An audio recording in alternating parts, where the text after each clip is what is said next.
ध्यान का अर्थ है जो है उसके प्रति जागो, जो नहीं है उसकी फिक्र छोड़ो।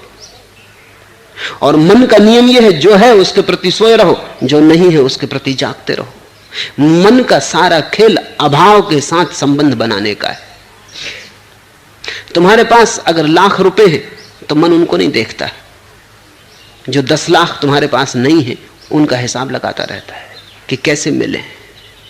जब तुम्हारे पास लाख ना थे, 10,000 थे, तब वो लाख की सोचता था। अब लाख है, वो 10 लाख की सोचता है।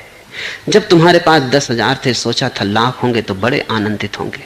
अब तुम बिल्कुल आनंदित नहीं हो। लाख तुम्हारे पास है, अब तुम कहते 10 लाख होंगे तब आनंदित होंगे।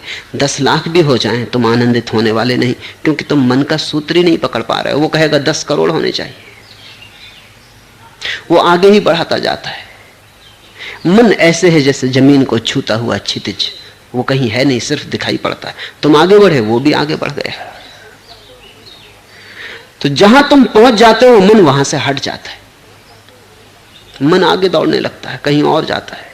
मन सदा तुमसे आगे दौड़ता रहता है।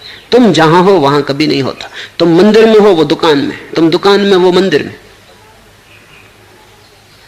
तुम बाजार में तो वो हिमालय की सोचता है।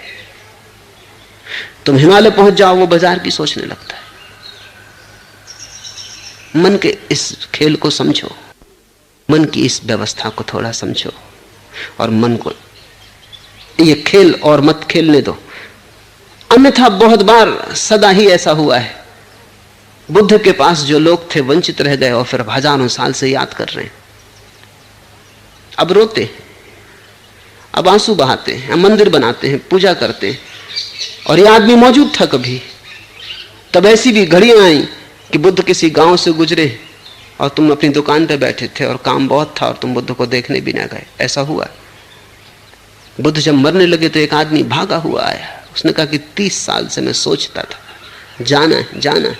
आप मेरे गांव से कोई 10 बार निकले, लेकिन कभी शादी थी घर में, कभी पत्नी बीमार थी, कभी दुकान पर ग्राहक थे, कभी मेहमान आ गए थे।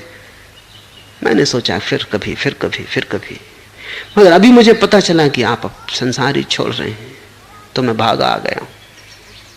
बुद्ध ने कहा फिर भी तुमने जल्दी की। कुछ है जो मैं छोड़ ही चुकूंगा, तब आएंगे। फिर भी देर अबेर तुम आ गए, 30 साल बाद सही, मगर कुछ है जब मैं जा चुका हूंगा तब आएंगे। अब बुद्ध को हजारों साल तक लोग याद करेंगे। अब उस याद से कुछ भी बहुत होता नहीं।